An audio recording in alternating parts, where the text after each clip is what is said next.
The moving truck had barely pulled away when Dr. Elaine Washington stood alone on the driveway of her new home, surveying the neat brick facade with a mixture of pride and weariness. After weeks of non-stop work and campaign events, this quiet Sunday afternoon felt like the first moment she'd had to herself in months.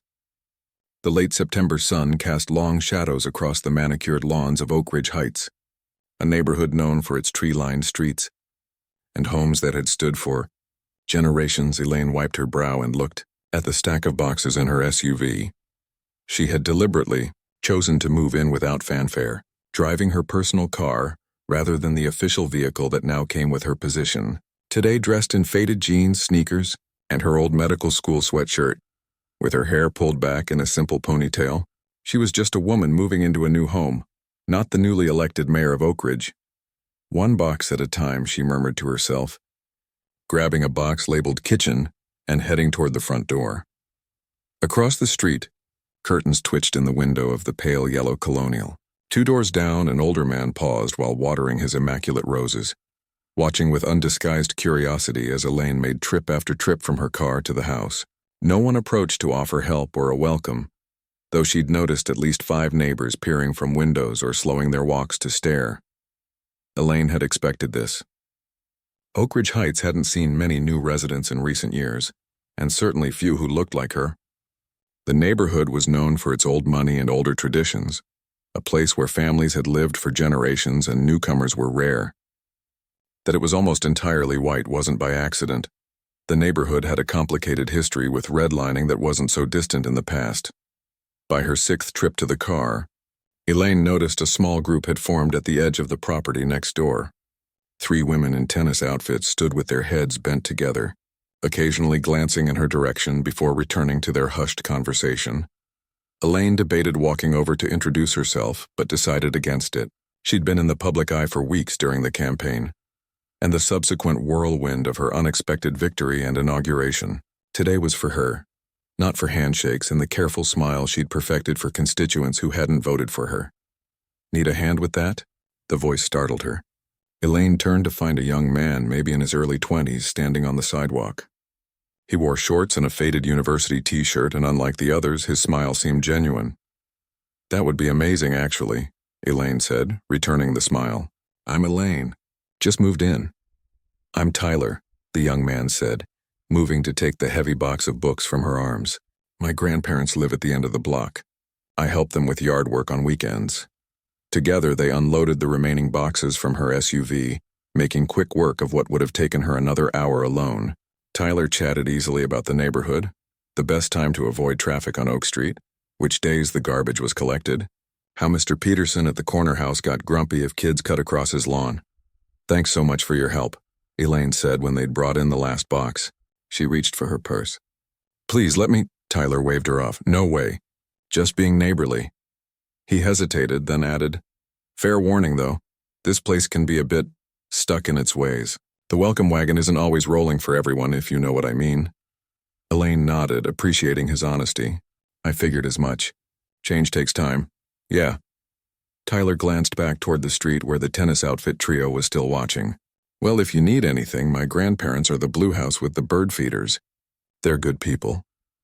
After Tyler left, Elaine spent the rest of the afternoon unpacking her kitchen and setting up her bedroom. As twilight settled over the neighborhood, she stepped onto her back porch with a glass of iced tea. The backyard was smaller than she'd had at her previous home, but the mature oak tree in the corner and the well-established garden beds had sold her on the place. Here in this quiet corner, she could imagine Sunday morning coffees and small gatherings with friends. Her phone buzzed. A text from her sister. All moved in? When do we get the grand tour? Elaine smiled and typed back, still surrounded by boxes. Give me a week to make it presentable. Her sister replied immediately, the famous Dr. Washington big shot mayor unpacking her own boxes like a commoner? Should have hired movers. Elaine chuckled. Leave it to her sister to keep her grounded. Being elected Oak Ridge's first black female mayor had been unexpected. She'd entered the special election after the previous mayor's sudden resignation, almost on a whim, encouraged by colleagues at the hospital where she'd worked as a pediatric surgeon for the past decade. No one had expected her to win, least of all Elaine herself. But win she had, and now, at 43, She found herself juggling her medical practice and the demands of running a mid-sized city. Moving to this neighborhood had been a practical decision. It was closer to both City Hall and the hospital, cutting her commute in half. That the move might ruffle some feathers hadn't factored into her decision. She'd faced plenty of resistance throughout her career and had learned to let her work speak for itself. Inside, Elaine unpacked a framed photo of her parents and placed it on the mantel. They had both been educators in Oak Ridge for over 30 years before retiring. Her father had taught high school physics, her mother elementary school. They had raised Elaine and her sister in the modest east side of town, instilling in them a deep commitment to education and community service. "What would you think of all this, Dad?" she murmured, straightening the frame. Her father had passed 3 years ago, before she'd even considered entering politics. Her mother had moved to Florida last year, unable to face another northern winter without her husband of 45 years. A sharp knock at the front door pulled Elaine from her thoughts. She wasn't expecting visitors, and for a moment she considered ignoring it. But years of being on call as a surgeon had conditioned her to always answer. When she opened the door, she found an older woman standing on her porch, holding a covered dish. The woman's silver hair was perfectly coiffed, her casual outfit still somehow looking formal. "Hello," the woman said, her smile not quite reaching her eyes. "I'm Virginia Blackwood. I live in the Tudor across the street. Dr. Elaine Washington," Elaine said, extending her hand. "It's nice to meet you." Virginia hesitated before taking Elaine's hand in a brief shake. "I've brought you some of my peach cobbler. It's something of a tradition when someone new moves in." "That's very kind, thank you," Elaine said, accepting the dish. The awkward silence that followed made it clear that Virginia had expected to be invited inside. "I'd ask you in," Elaine explained, "but I'm afraid everything's still in boxes. I haven't even found my coffee cups yet." "Of course," Virginia said, her posture stiffening slightly. "We were surprised to see the Peterson place sell so quickly. They'd been here for nearly 30 years. I was lucky to find it," Elaine said. "The location is perfect for me." Virginia nodded, her eyes taking in Elaine's casual attire. "And what is it that you do, dear?" The question was asked with such deliberate casualness that Elaine almost laughed. In a town the size of Oak Ridge, with her face plastered on campaign signs for months, it seemed impossible that Virginia didn't know exactly who she was. "I'm a pediatric surgeon at Mercy Hospital," Elaine answered simply, deciding not to mention her new elected position. Let Virginia discover that on her own, or pretend to discover it, more likely. "A doctor? How nice," Virginia said, her surprise sounding rehearsed. "Well, I won't keep you from your unpacking. The Neighborhood Association meets on the first Tuesday of every month if you're interested. We discuss important matters regarding the community." "I'll keep that in mind," Elaine said. "Thank you again for the cobbler." As Virginia made her way back across the street, Elaine noticed several faces watching from various houses. Word traveled fast, it seemed. By morning, everyone would know that Dr. Washington had moved in, and by tomorrow evening, those who hadn't already figured it out would know that their new neighbor was also their new mayor. Elaine closed the door and set the cobbler on her kitchen counter.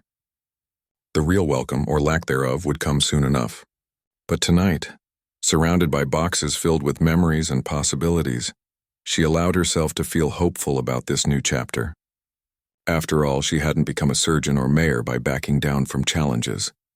And making a home here, truly belonging, might prove to be her most personal challenge yet. 2 days after moving in, Elaine woke before dawn.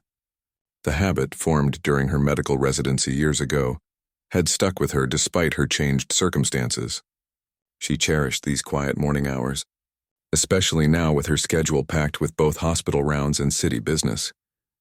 She sipped her coffee on the back porch, watching the sky lighten from inky black to soft lavender. By 6:30, she had changed into old gardening clothes, a faded t-shirt, loose cotton pants, and a wide-brimmed sun hat. The previous owners had left the garden beds well-maintained but conventional. Elaine had brought clippings of her favorite herbs and flowers from her old place, eager to put her own stamp on the space. The morning air was cool as she knelt in the front yard, digging small holes for rosemary and thyme. Gardening had always been her therapy, the one place where immediate results weren't necessary. Plants took their time, teaching patience in a way that suited her. "What exactly do you think you're doing?" The sharp voice cut through the quiet morning. Elaine looked up, squinting against the rising sun. A man and woman stood at the edge of her lawn, arms crossed, faces set in identical expressions of disapproval. The woman wore pressed khaki pants and a polo shirt despite the early hour, while the man's button-down shirt looked freshly ironed. Elaine sat back on her heels, brushing soil from her hands. "Good morning. I'm planting herbs." The couple exchanged glances. "This property is part of the Oak Ridge Heights Historical District," the woman said, her tone clipped. "There are rules about changing the landscaping." "I checked the Homeowners Association guidelines before buying," Elaine replied calmly. "Small herb gardens are permitted as long as they don't alter the structural elements." The man stepped forward. "And you are?" "Elaine Washington. I moved in Sunday." She stood, extending a soil-smudged hand which neither of them moved to take. "And you are?" "Richard and Barbara Sutton," the man said stiffly. "We live 3 houses down. The blue colonial with the white shutters." "Nice to meet you," Elaine said, dropping her hand. "Would you like some coffee?" "I just made a fresh pot." Barbara's eyes narrowed. "Do you work for the new owners?" "Are you the housekeeper?" The question hung in the air, its implication crystal clear. Elaine took a deep breath, reminding herself that as mayor, every interaction with citizens required diplomacy, even when those citizens were making assumptions based solely on her skin color. "No, I'm the new owner," she said evenly. "I bought the house from the Petersons last month." Richard's eyebrows shot up. "You? But this neighborhood—" He stopped, seemingly aware he was about to say something problematic. "This neighborhood has beautiful homes with great access to both downtown and the hospital," Elaine finished for him. "It was exactly what I was looking for." Barbara studied her with undisguised suspicion. "What do you do that you can afford a house in this neighborhood?" The rudeness of the question might have shocked Elaine if she hadn't faced similar assumptions throughout her career. "I'm a doctor," she said simply. "Pediatric surgery." "At which hospital?" Richard demanded, as if testing her. "Mercy. I've been there for 12 years. Elaine turned back to her gardening. "If you're worried about property values, I assure you I intend to maintain the house beautifully." The Petersons were kind enough to leave detailed notes about the care of everything from the oak tree to the original hardwood floors. "We'll need to see some proof that you actually own this property," Barbara said, her voice rising slightly.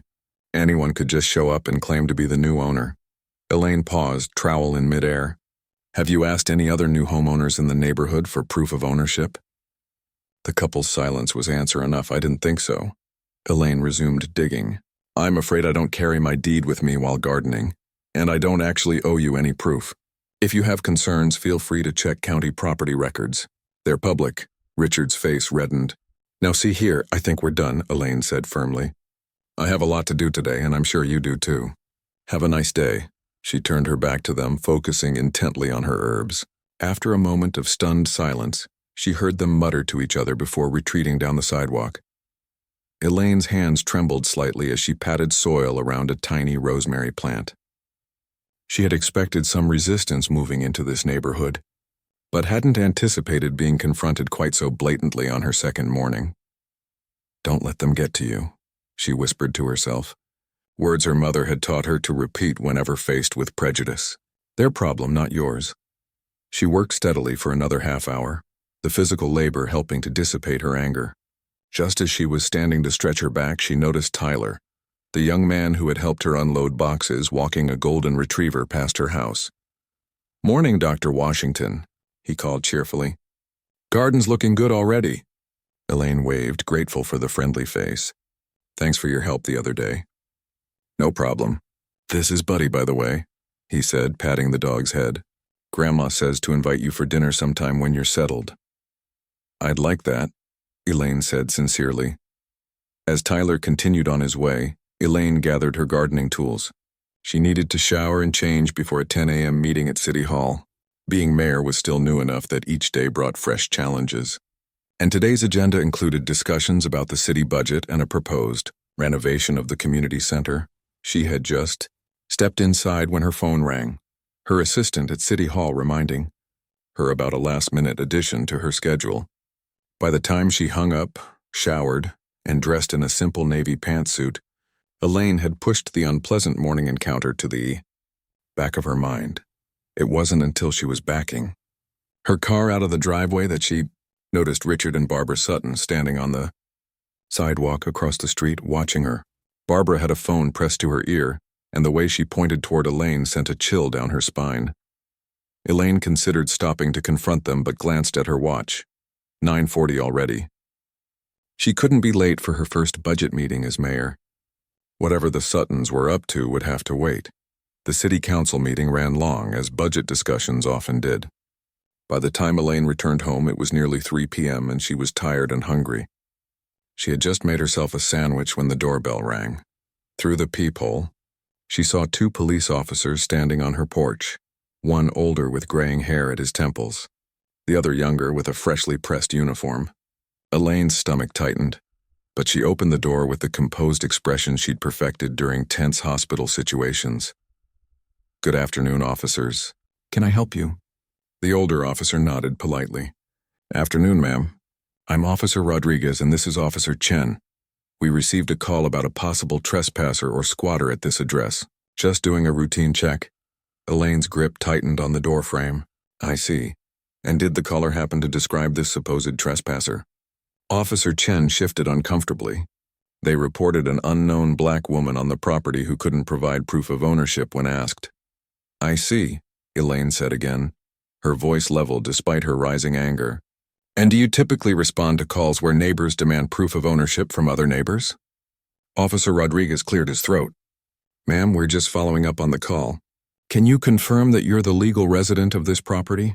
"My name is Dr. Elaine Washington," she said, emphasizing her title slightly. "I purchased this home from the Peterson family last month and moved in on Sunday. And no, I don't make a habit of carrying my property deed while gardening in my own front yard." The younger officer's eyes widened slightly at her name. "Dr. Washington, as in Mayor Washington?" Elaine nodded, watching as both officers' expressions shifted from professional detachment to uncomfortable recognition. We didn't realize," Officer Rodriguez stammered. "Clearly," Elaine said. She stepped back, opening the door wider. "Would you like to come in? I think we should talk about what just happened here." The officers exchanged glances before nodding and following her inside. As they settled awkwardly on her living room sofa, surrounded by half-unpacked moving boxes, Elaine remained standing. "Officers," she began, "I understand you were responding to a call, but I'd like you to consider what happened today from my perspective. My neighbors, who introduced themselves this morning for the first time, assumed I couldn't possibly own this home, demanded proof of ownership, and when I refused, they called the police." Officer Rodriguez looked down at his hands. "Mayor Washington, I apologize for the disturbance. If we had known—" "But that's just it," Elaine interrupted gently. "You shouldn't need to know that I'm the mayor to treat this situation with appropriate skepticism. What happened today is exactly the kind of biased policing that creates distrust between law enforcement and communities of color." The younger officer nodded slowly. "You're right. We should have asked more questions before responding to the call." Elaine sat down across from them. "This isn't about placing blame. It's about recognizing patterns and doing better.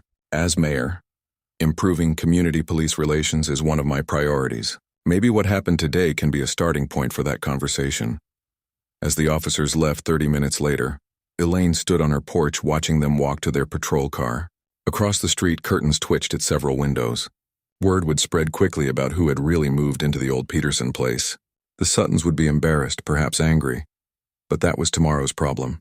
Today, Elaine had planted herbs, survived her first budget meeting, and turned an insulting police call into a teaching moment. Not bad for day 3 in the neighborhood.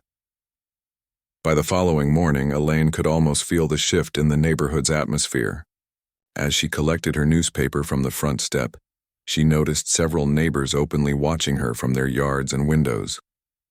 Unlike yesterday, however, their expressions weren't suspicious but curious, even embarrassed. Word had spread quickly about the incident with the police.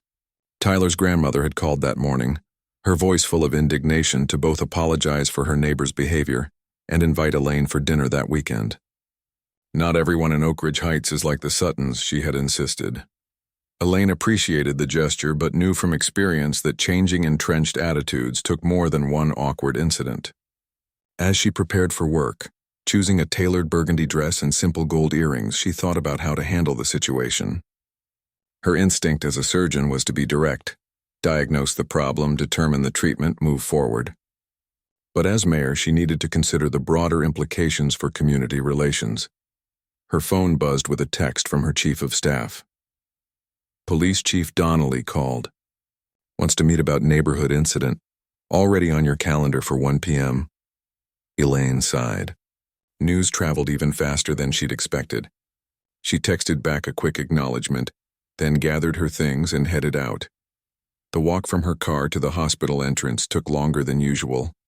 Staff members, patients, and visitors stopped her every few feet with congratulations on her election, questions about city policies, or personal concerns they hoped the new mayor might address. Elaine listened patiently, jotting down notes and promising to follow up, while gently reminding everyone that she was still Dr. Washington when at the hospital. By the time she reached her office, she was 15 minutes behind schedule. Her administrative assistant, Diane, greeted her with a sympathetic smile and a stack of patient files. Morning, Dr. Washington. Or should I say Mayor Washington? I'm still getting used to it. Just Dr. Washington here, please, Elaine said, accepting the files. What does my morning look like? 3 surgical consults and a department meeting at 11. Then you need to be at City Hall by 1 for your meeting with the police chief. Diane hesitated. I heard about what happened yesterday. Are you okay? Elaine smiled at the concern in her assistant's voice. Diane had been with her for 8 years, long enough to have witnessed the subtle and not-so-subtle discrimination Elaine sometimes faced. I'm fine, Elaine assured her. Just another day of breaking barriers. Well, it's ridiculous, Diane huffed. You'd think being a brilliant surgeon would be enough, but no. You have to go and get elected mayor too, just to prove a point to people like that. Elaine laughed, the tension in her shoulders easing. That's not exactly why I ran for office, but I'll take it. The morning passed in a blur of patient consultations, surgical planning, and departmental issues. Medicine had always been Elaine's first love, the place where she felt most confident and useful. Even now, with the added responsibilities of being mayor, she couldn't imagine giving up her practice. At 12:30, she changed from her white coat into a blazer and headed downtown to City Hall. The historic building, with its imposing columns and wide marble steps, had always represented authority in Oak Ridge. Now, as she climbed those steps, people nodded respectfully, holding doors and greeting her as Mayor Washington. The contrast between her morning at the hospital and this newfound deference wasn't lost on her. Police Chief Donnelly was waiting in her office, a stocky man with 25 years on the force and a reputation for being fair but traditional. He stood when she entered, extending his hand. Mayor Washington, thank you for making time to meet, Chief Donnelly. She shook his hand firmly. I assume this is about yesterday's incident? Yes, ma'am. The chief looked uncomfortable. I wanted to personally apologize for the response to that call. Officers Rodriguez and Chen have been counseled on proper protocol for neighbor disputes. Elaine gestured for him to sit as she took her place behind the desk. I appreciate that, Chief, but I didn't file a complaint. The officers were professional once they understood the situation. That's just it, Donnelly said, leaning forward. They should have understood the situation from the beginning. The call should have been handled differently from the dispatch level. He paused. And frankly, I'm embarrassed that this happened to you of all people. Because I'm the mayor?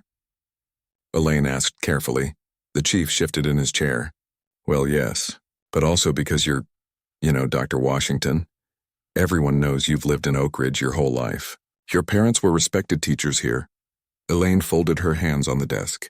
Chief, what if it had been someone else? Someone who wasn't the mayor or a doctor? Someone new to town without my family connections? Would the response have been appropriate then? Donnelly's silence was telling. This isn't just about me, Elaine continued. It's about examining the assumptions that led to yesterday's incident and making sure they don't affect how policing happens in our community. The chief nodded slowly. You're right, and it's something I've been thinking about since the officers reported what happened. He pulled a folder from his briefcase. I've been looking at our call response protocols. There are some changes we could make, especially for neighbor disputes and trespassing calls.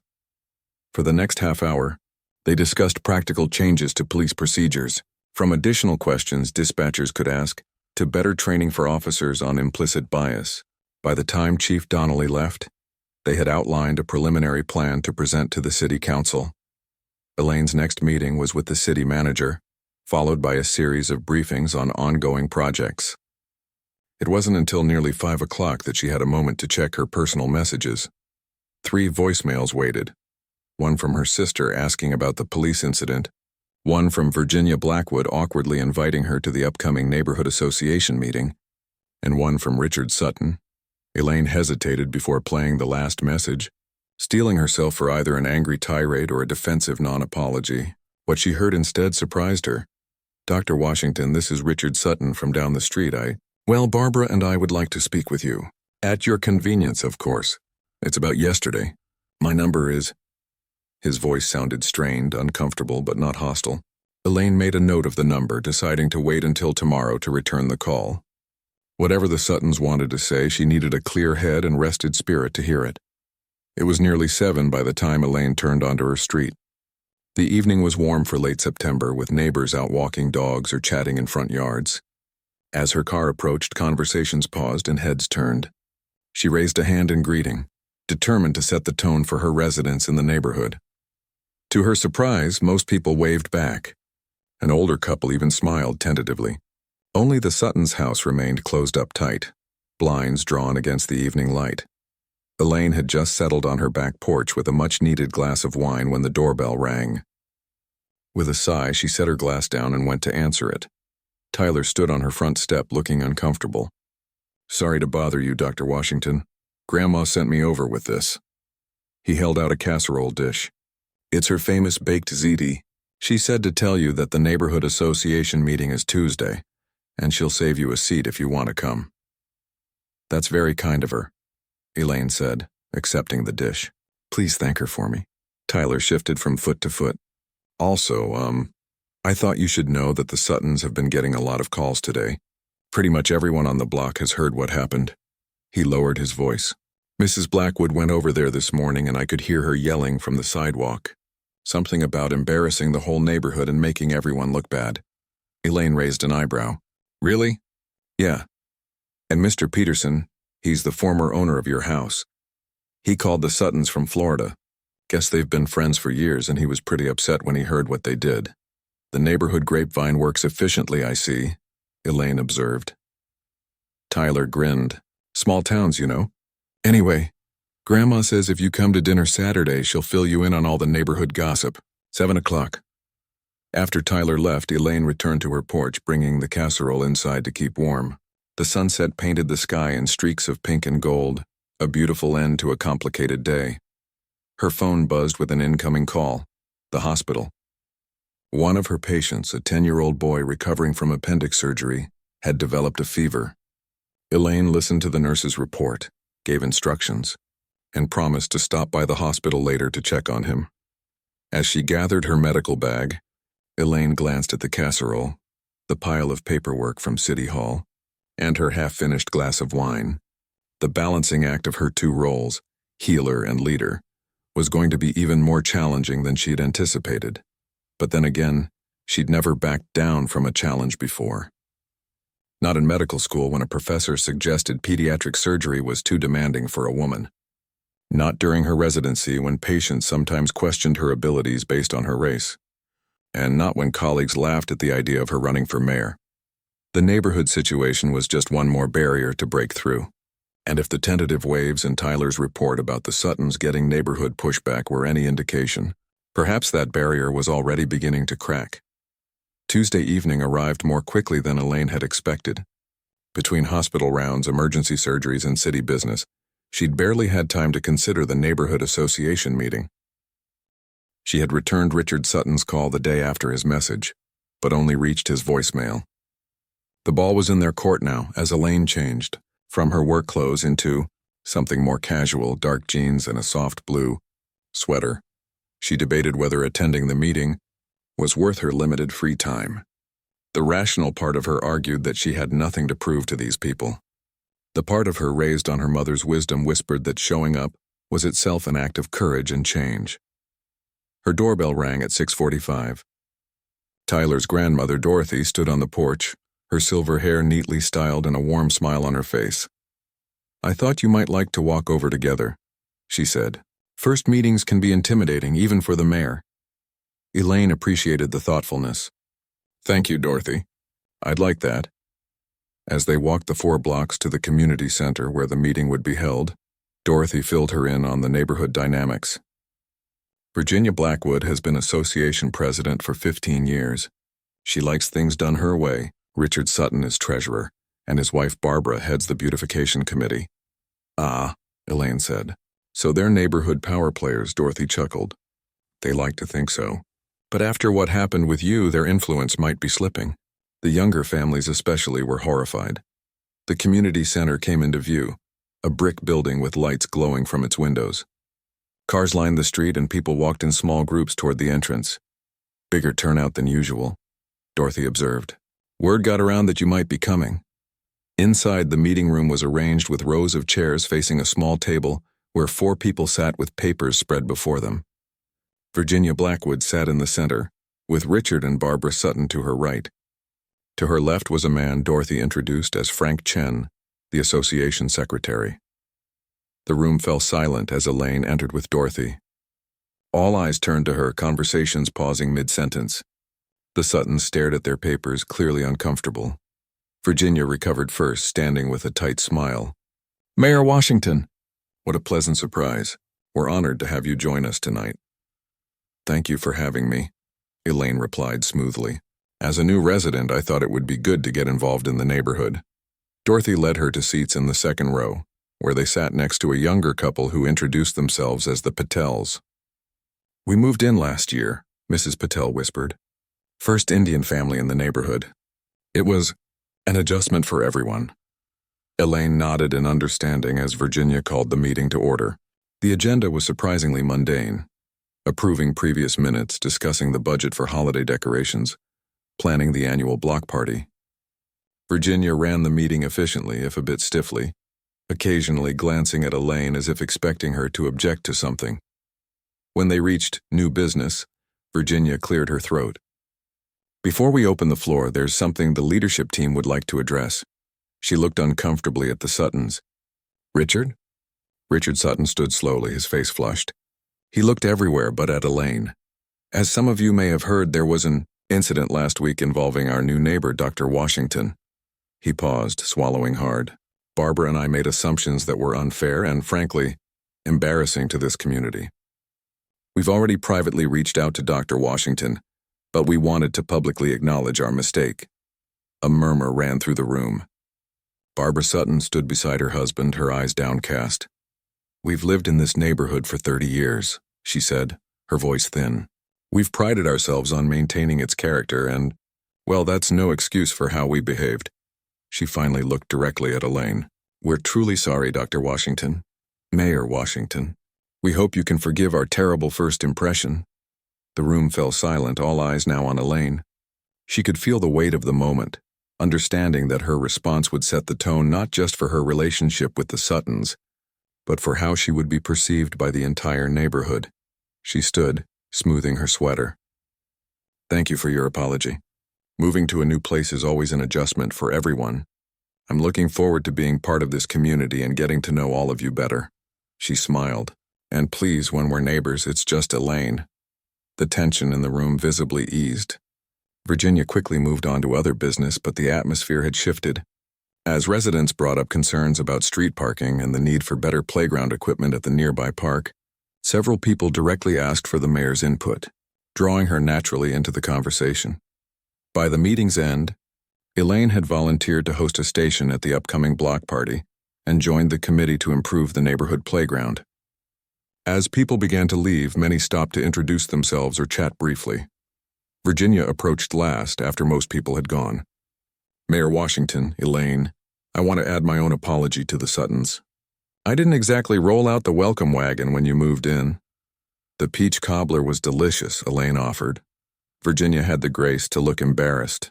Yes, well, old habits die hard, I suppose. My generation grew up in a different Oak Ridge. The city is changing, Elaine acknowledged. But change doesn't have to mean losing what makes a place special. That's actually why I ran for mayor. Virginia studied her with new interest. Perhaps you could tell me more about your vision for Oak Ridge sometime. The association tries to stay involved with city planning, especially for our historic district. I'd like that, Elaine said sincerely. As she and Dorothy walked home in the cool evening air, Elaine felt a weight lifting. The meeting hadn't been nearly as confrontational as she'd feared. You handled that beautifully, Dorothy said. The Suttons aren't bad people, just set in their ways. Your grace gave them room to save face. It wasn't just for them, Elaine admitted. Working together as neighbors will be easier without lingering hostility. And I meant what I said. I do want to be part of this community. They paused at Dorothy's driveway. You still coming for dinner Saturday? The older woman asked. Wouldn't miss it, Elaine promised. The rest of the week passed in a whirlwind of work. At the hospital, a complicated case required Elaine's full attention. A 7-year-old with a rare congenital heart defect. At City Hall, budget discussions continued, and the police chief presented their new protocol changes to the city council, which were approved unanimously. By Saturday evening, Elaine was exhausted but looking forward to a relaxing dinner with Dorothy and her family. She changed into comfortable clothes and walked the short distance to the blue house with bird feeders that Tyler had pointed out on her first day. Dorothy's home was warm and inviting, filled with books and family photos. Tyler was there along with his mother, Lisa, and his younger sister, Zoe. The conversation flowed easily over Dorothy's pot roast and homemade rolls, touching on everything from city politics to Zoe's upcoming science fair project. So how are things with the Suttons? Lisa asked as they moved to the living room for coffee and dessert. Elaine smiled. Improving, I think. Richard nodded to me when I drove past yesterday, which is progress. The whole neighborhood's been talking about it, Dorothy said, passing a plate of brownies. The way you handled everything, both the police incident and the meeting, impressed people. Virginia told her garden club that having a surgeon as mayor might actually bring some needed professionalism to city government. High praise from Virginia, Lisa laughed. The kids at school thought it was awesome, Zoe added. My friend said the police must have been super embarrassed when they found out you were the mayor. Elaine nodded thoughtfully. They were, but the important thing is that something good is coming from it. Chief Donnelly is implementing new training procedures for officers, and we're reviewing how dispatch handles certain types of calls. That's the silver lining, I suppose, Dorothy said. Sometimes it takes an uncomfortable incident to spark needed changes. As the evening wound down, Elaine found herself telling stories about growing up in Oak Ridge, about her parents' dedication to education, and about her hopes for the city's future. For the first time since moving into the neighborhood, she felt truly at ease, not as Dr. Washington or Mayor Washington, but simply as Elaine. Walking home under a sky full of stars, she noticed lights still on in several houses, including the Suttons. Through their front window, she could see Richard sitting in an armchair, reading glasses perched on his nose as he focused on what looked like a newspaper. Just an ordinary man in an ordinary neighborhood, she thought. Not a villain. Just someone raised with certain beliefs who had never been challenged to examine them until now. As she turned onto her own walkway, Elaine noticed something new near her front door. A potted chrysanthemum in rich autumn gold, with a small card tucked among the blooms. The card simply read, Welcome to the neighborhood. B&R Sutton. It was a small gesture perhaps, but a beginning. Elaine placed the plant on her porch railing where it would catch the morning sun. Change happened slowly, sometimes painfully, but it did happen. One conversation, one apology, one potted plant at a time. Inside, as she prepared for bed, Elaine's phone buzzed with a text from her sister. How's life in the fancy neighborhood? Has anyone called the cops on you today? Elaine smiled as she typed back. Not today, progress. Having dinner with the police chief next week to discuss community relations. Also, you won't believe it, but I'm now on the neighborhood block party committee. Her sister's response came quickly. From police target to block party planner in 1 week. Only you, sis. Only you.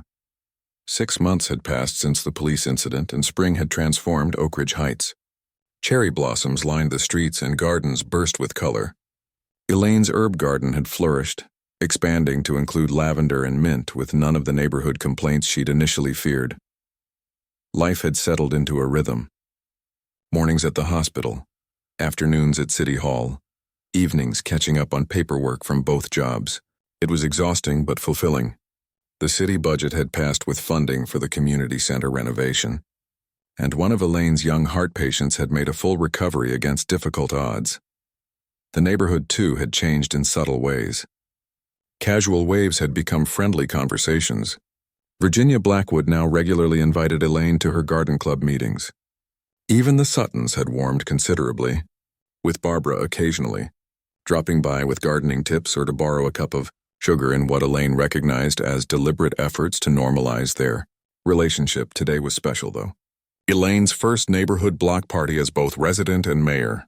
She'd been up since dawn preparing her contribution, her mother's famous peach cobbler and a large pitcher of freshly squeezed lemonade. The irony of bringing peach cobbler after Virginia's initial welcome offering wasn't lost on her. Dorothy had called twice already, fretting about the weather forecast and last-minute details. As the block party committee chair, she felt responsible for everything from the bounce house for kids to the playlist for the sound system. The tables are all set up in the cul-de-sac, Dorothy reported.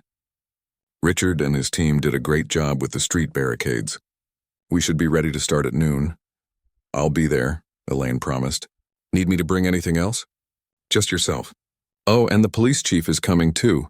His idea after you two worked on that community policing initiative. Thought it would be good PR. After hanging up, Elaine stood in front of her closet, considering her options. As mayor, she was always conscious of her public image, but today she wanted to be just another neighbor. She settled on a bright yellow sundress, casual but put together. As she carried her contributions down the street toward the cul-de-sac, Elaine marveled at the transformation. Colorful tables lined the closed-off street, each covered with food and drinks. Children darted between games set up on front lawns while adults chatted in small groups. Music played from speakers set up near the Davidson family's garage. Tyler spotted her first, jogging over to help with her dishes. Dr. Washington, Grandma's been looking for you. She's freaking out because the ice delivery is late. Elaine laughed. I'll help her sort it out. They found Dorothy at the drinks table looking frazzled. Oh, thank goodness you're here, she said, giving Elaine a quick hug. Everything's going wrong at once. The ice is late, the speakers are cutting in and out, and the Patels can't make it because their daughter has a fever. Deep breaths, Elaine advised. I'll call my ice supplier from the hospital cafeteria. They can deliver within the hour. Tyler, find Frank Chen, he's good with audio equipment. And I can stop by the Patels later to check on their daughter. Dorothy smiled gratefully. This is why we elected you mayor. Always a solution. The next hour passed in a whirlwind of activity. Chief Donnelly arrived with 2 community liaison officers, all in casual clothes rather than uniforms, carrying trays of cookies from the local bakery. The ice problem was solved with a quick call, and Frank fixed the speakers with minimal grumbling. Elaine had just filled a plate with food when she noticed Barbara Sutton approaching, looking uncharacteristically nervous. Mayor Washington, Elaine, do you have a moment? Barbara asked, clutching a folder to her chest. Of course, Elaine said, leading them to a quieter spot under a maple tree. Is everything all right? Barbara took a deep breath. After what happened when you moved in, Richard and I did some serious thinking. We realized we'd never really examined our own assumptions about people who don't look like us. She looked embarrassed but determined to continue. We joined a community discussion group at the library. It's been eye-opening. That's wonderful, Elaine said sincerely. Anyway, the group, came up with an idea we'd like your thoughts on. Barbara opened the folder, revealing a draft proposal. It's a neighborhood welcome committee. Whenever someone new moves in, regardless of who they are, they'd get the same welcome package with local information, coupons for nearby businesses, and an invitation to the next neighborhood event. Elaine scanned the detailed proposal, impressed by the thought put into it. This is excellent, Barbara. It would make a real difference for newcomers. We thought it might prevent, well, what happened with you. Barbara hesitated. There's more. We'd like to expand it citywide, maybe with city funding for the welcome packages. We thought since you're the mayor. I love it, Elaine said. Let's set up a meeting next week to discuss implementation. This could be the start of something really positive for Oak Ridge. Barbara's face lit up with relief and pride. Thank you. That means a lot. As Barbara walked away to find Richard, Dorothy appeared at Elaine's side, handing her a fresh lemonade. What was that about? Barbara looked like she was about to face a firing squad when she came over here. Elaine explained the welcome committee proposal. It's actually quite thoughtful. And the fact that it's coming from the Suttons of all people. People can surprise you, Dorothy said, watching Barbara rejoin her husband. Sometimes it just takes the right catalyst for change. The afternoon continued pleasantly. Elaine found herself drawn into a water balloon toss with neighborhood children, her yellow dress spattered with water as she laughed alongside them. Later, she sat with a group of older residents discussing plans for making the neighborhood more accessible for those with mobility issues. As the sun began to set, casting a golden glow over the gathering, Tyler's family set up a small stage area where Dorothy announced it was time for the traditional block party talent show. "We have musicians, poets, and even a magician this year," she proclaimed. "And to start us off, Virginia Blackwood has asked to say a few words." Virginia approached the microphone with the same crisp confidence she brought to neighborhood association meetings. "Thank you all for making this year's block party such a success. Before we begin the performances, I'd like to acknowledge something." She gazed around at the gathered neighbors. "Oak Ridge Heights has a long history, not all of it something to be proud of. When this neighborhood was first built, restrictive covenants prevented many families from buying homes here. Even after those became illegal, unwritten rules and customs kept our community, well, let's call it what it was, exclusive and unwelcoming to many." A hush fell over the crowd. No one had expected this topic at the block party. "Look around today," Virginia continued. "The Patels, the Rodriguezes, the Chens, Mayor Washington. Our neighborhood is finally beginning to reflect the diversity of our city, and we're stronger for it." She cleared her throat. "I've lived here for 40 years, and I can honestly say our community has never been more vibrant." She raised her glass. "So I'd like to propose a toast to Oak Ridge Heights, past and future. May we learn from our history while building a more welcoming community for all." Glasses raised across the cul-de-sac. Elaine caught Barbara Sutton's eye, and they shared a small smile of acknowledgement. After the talent show, featuring everything from Tyler's sister's violin performance to Frank Chen's surprisingly good magic tricks, people began to pack up as darkness fell. Elaine helped fold tables and collect trash, working alongside neighbors who now greeted her by name without hesitation. Chief Donnelly approached as she was gathering the last of the plastic cups. "Quite a change from 6 months ago," he observed. "It is," Elaine agreed. "Both here and at the department. How's the new training program going?" "Making a difference," he said. "Complaints are down and community engagement is up. That idea to have officers attend neighborhood events like this in casual clothes was inspired. It humanizes both sides," Elaine said. "Makes it easier to see each other as people first." As the crowd thinned, Elaine found herself helping Dorothy carry serving dishes back to her house. The night air was cool, stars beginning to appear overhead. "You know," Dorothy said as they walked, "when you first moved in, I told Tyler this neighborhood needed shaking up. I just didn't realize how right I was." Elaine laughed. "I wasn't planning to cause quite such a stir. Sometimes that's how change happens, not through grand plans but through ordinary moments that force people to see differently." Dorothy patted her arm. "What the Suttons did was wrong, but look at the ripples it created. New police protocols, Barbara's welcome committee, even Virginia admitting the neighborhood's exclusionary past. Silver linings," Elaine mused. After helping Dorothy put away the last of the dishes, Elaine headed home. Her street was quiet now, porch lights glowing softly.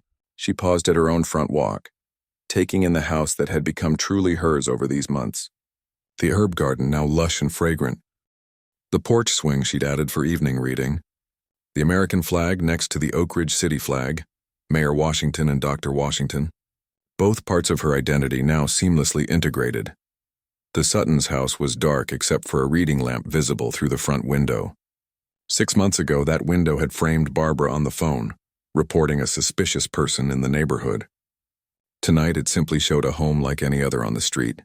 Inside her house, Elaine kicked off her shoes and sank onto her couch, tired but content. Her phone buzzed with a text from her sister. "How was the block party? Did anyone call the cops?" It had become their running joke, a way to acknowledge the absurdity of what had happened while celebrating how far things had come. Elaine smiled as she texted back. Not a single 911 call. Virginia made a speech about inclusivity. Barbara wants to start a citywide welcome committee. and I won the water balloon toss with the Henderson kids. Progress comes in many forms, her sister replied immediately. From getting the police called on you to community hero in 6 months. Only you could turn that situation around, sis. Elaine looked around her living room at the photos of her family, her medical school graduation, her mayoral inauguration. Each represented a barrier overcome, a challenge met. The incident with the Suttons had been just one more obstacle that had ultimately become an opportunity. As she drifted off to sleep that night, Elaine thought about the children at the block party, playing together without the prejudices of their parents and grandparents. Change didn't happen overnight. It took individual choices, uncomfortable conversations, and the courage to admit mistakes. But it did happen. One neighborhood, one family, one person at a time.